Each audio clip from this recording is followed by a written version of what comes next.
te falei que eu sou baiano. Você já ouviu, que eu nasci em Macarani. Aí tu fica se perguntando, como é que veio parar no Espírito Santo? Muita gente me pergunta isso. Deixa eu te contar, vou te contar essa história. Eu, em 78, gravei meu primeiro LP. Hoje qualquer um grava, né? Mas eu gravei meu primeiro LP em 78. Eu sou artista da música gospel desde 78. E aí eu fui convidado para vir para o Espírito Santo para falar num congresso em Cachoeiro de Itapemirim.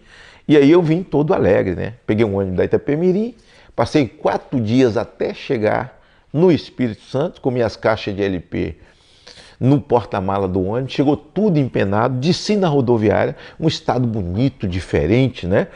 E uma cidade cheia de morro, Cachoeiro de Itapemirim, mas era a terra de Roberto Carlos. Eu estava empolgado lá na rodoviária. Aí botei lá minhas coisas, minhas malas e minhas caixas de LP e fui atrás do tal endereço de quem me convidou. Quando eu chego no tal endereço, era uma igreja que estava em construção, a segunda igreja batista de Cachoeiro do Itapemirim. E eu me aproximei de um cidadão pedreiro que estava no meio do lugar onde seria o templo, fazendo uma massa. E ele estava de cabeça baixa, eu dei boa tarde, moço. Ele respondeu boa tarde. Eu disse, eu sou cantor. Ele falou assim, o que é que eu tenho com isso? Eu falei assim, não, eu fui convidado para vir cantar aqui. Ele falou, não sou aqui não sou daqui não, eu estou só trabalhando aqui. Falei, meu Deus do céu, o que é que eu vou fazer agora? E aí de repente entrou um homem bem baixinho, seu Nélgio, né, que era diácono naquela igreja, e eu disse que tinha sido convidado pelo pastor. Ele falou, olha, o pastor nem está aqui mais, nem é pastor dessa igreja mais, e nem eu sei desse congresso. Eu estava lá perdido, porque eu não tinha dinheiro para voltar. Fui acreditando em vender meus LPs. E eu falei, ó, eu estou perdido, onde eu vou ficar? Eu não tenho dinheiro para voltar e minhas coisas estão na rodoviária. Não, você vai para minha casa. E eu fui para a casa dele. Pois é, foi assim que eu cheguei no estado do Espírito Santo. Lá, em Cachoeiro, comecei a namorar com uma moça, com ela me casei, constituí família, não é? E fui para Vila Velha. Mas a minha trajetória com recuperação de drogados começou quando eu namorava. Porque eu levei um irmão dela, que tinha um problema, para Recife. Eu era estudante, morava em internato, levei ele para morar no internato comigo. E pude ajudá-lo. Foi minha primeira experiência, eu era um garoto, muito novo ainda. E a partir dali eu venho para o estado do Espírito Santo, convidado, e aí começo a minha luta tirando pessoas da rua. As pessoas achavam aquilo um absurdo. Pegar pessoa de rua, pessoa de cadeia, pessoa que cumpria pena e colocar dentro de casa. O absurdo maior era ter filhas pequenas, eu tinha 2 filhas pequenas, e as pessoas achavam aquilo um absurdo, com drogado dentro de casa, com um cadeieiro dentro de casa. Os vizinhos não entendiam, mas foi a missão que Deus me deu. A partir dali, eu saio de Vila Velha e vou para Cachoeiro de Itapemirim. E lá em Cachoeiro de Itapemirim, a minha esposa dava aula para cuidar das crianças e eu ficava andando para tudo que é lugar numa tentativa de arrumar um local para colocar os drogados. E consegui alugar uma casa, eu sou muito grato. A irmã Ilka, uma mulher muito crente, uma casa dentro do BNH, conjunto de BNH. Imaginem vocês, uma casa de BNH, eu tinha 34 drogados dentro de uma casa de 2 quartos. E as pessoas, os vizinhos, eles podiam fazer um alvoroço muito grande, até chamar a polícia, mas eles não fizeram. Muito pelo contrário, a gente tinha vizinhos muito queridos. Do lado nós tínhamos uma senhora chamada Dona Dilceia, uma pessoa querida, e do outro lado a dona da casa, que era a irmã Ilka, que me alugou essa casa por um salário mínimo. E aí nessa época era difícil demais. Eu vendia o almoço para comprar a janta. Era na época da inflação de Sarney, muito difícil, né? As minhas filhas estudando em escola pública, porque não tinha condição, ou recupera drogada ou põe filha em escola particular. Eu viajava esse Brasil inteiro com as caixas de LP, viajava a noite inteira de ônibus, pregava em Minas, na Bahia, em Pernambuco, para tudo que é lugar, vendendo o meu LP com o meu violão, cantando para sustentar os drogados.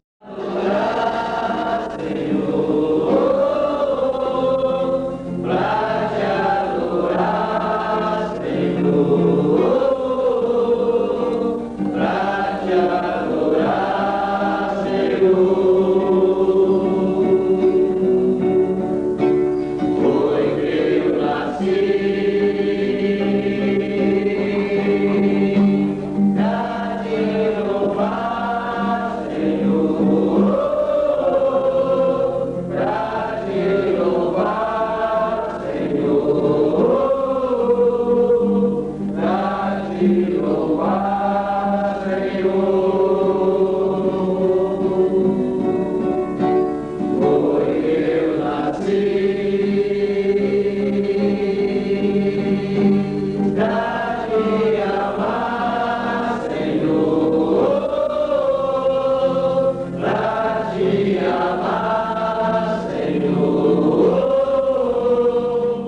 Na cidade de Cachoeira de Itapemirim, fiquei conhecido porque fazia palestra nas escolas, não é? Ia falar para os presos na cadeia, e as pessoas foram me conhecendo, dando palestras em reunião do Lions Club, igreja. Então, muito conhecido e tinha muita ajuda. Por exemplo, o pessoal que era dono de açougue, eles me davam osso de peito, para que eu pudesse, porque casa de recuperação de drogado é mais ou menos assim, é sopa um dia sim, o outro também. Você imagina as dificuldades que tem hoje, imagine há mais de 40 anos atrás, quando eu comecei essa luta de recuperação de drogados no Brasil. Eu saía vendendo camiseta de porta em porta, vendendo boné, interno doente, e na inflação de Sarney, o litro de leite tinha um preço de manhã e à tarde era outro preço. Eu, além de ter a casa de recuperação, ainda tinha minha família para sustentar. E naquela época eu tirei muita gente da rua. Pasme você, eu tenho gente comigo, hoje ainda, que eu tirei da rua naquela época. Que eu peguei debaixo da ponte lá no Rio Itapemirim, cheio de piolho, assim, coitado, morto porque não falava, não tinha condição de reagir, não andava. Foi assim que eu peguei Elias. Está comigo até hoje. É o nosso cozinheiro lá. Eu tenho outro também que há quase 30 anos eu tirei da rua em Cachoeira de Itapemirim, chama Luizinho. Né? Tem uma deficiência, deficiência visual e mental também. E eu peguei, ele tinha 34 quilos de ossos, quando eu peguei ele no colo, né? Lá em frente, uma casa de peças chamada Antônio Autopeças, né? E eu peguei Luizinho, eu já tinha o Elias, para você ter uma ideia que eu ainda tenho eles comigo, eles vivem comigo, eles são filhos já dessa data, e centenas passaram pela minha vida da minha família, pela vida das minhas filhas, pela nossa história. Nós nos sacrificamos em muitas coisas, minhas filhas foram sacrificadas em muitas coisas, a minha família, esposas sacrificadas para que nós pudéssemos dar vida, dar esperança a essas pessoas que vinham ao nosso encontro. Nesse meio, nessa grande dificuldade, eu abri uma casa de recuperação em Divinópolis, Minas Gerais. Eu não tinha nem para mim. Eu pegava 2 ônibus para ir a Divinópolis, ia para Belo Horizonte, Divinópolis. Eu fui fazer uma palestra, uma mãe desesperada me pediu que eu abrisse uma casa de recuperação em Divinópolis. É uma história muito longa, eu resumo para você. E eu acabei indo, incentivado pela esposa na época, eu estava angustiado, eu não conseguia dormir. Eu tinha contado a história dessa mãe e ela me incentivou. Eu peguei o ônibus, fui para Divinópolis e lá me encontrei com o Wilson, hoje pastor Wilson, que tinha uma fábrica de camisa, me levou para a casa dele. Nós alugamos o primeiro sítiozinho lá no Cacoco. Hoje chama-se Projeto Quero Viver.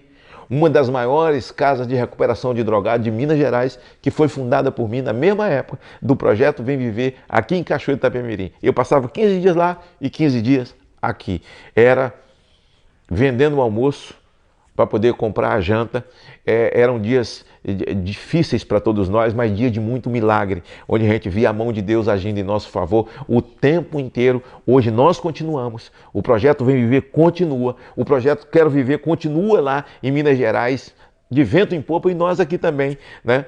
Devolvendo esperança, dando vida, enxugando lágrimas de mãe que chora, de esposa que chora, devolvendo esperança, sabe? E continuando a nossa luta, sabe? Fazendo prevenção no Brasil e a nossa luta dando esperança, sabe? Para todos aqueles que estão lá e que vêm ao nosso encontro, que Deus coloca na nossa vida, e continua a minha luta de combate às drogas, contra a legalização da maconha no Brasil. É uma luta que nunca vai parar.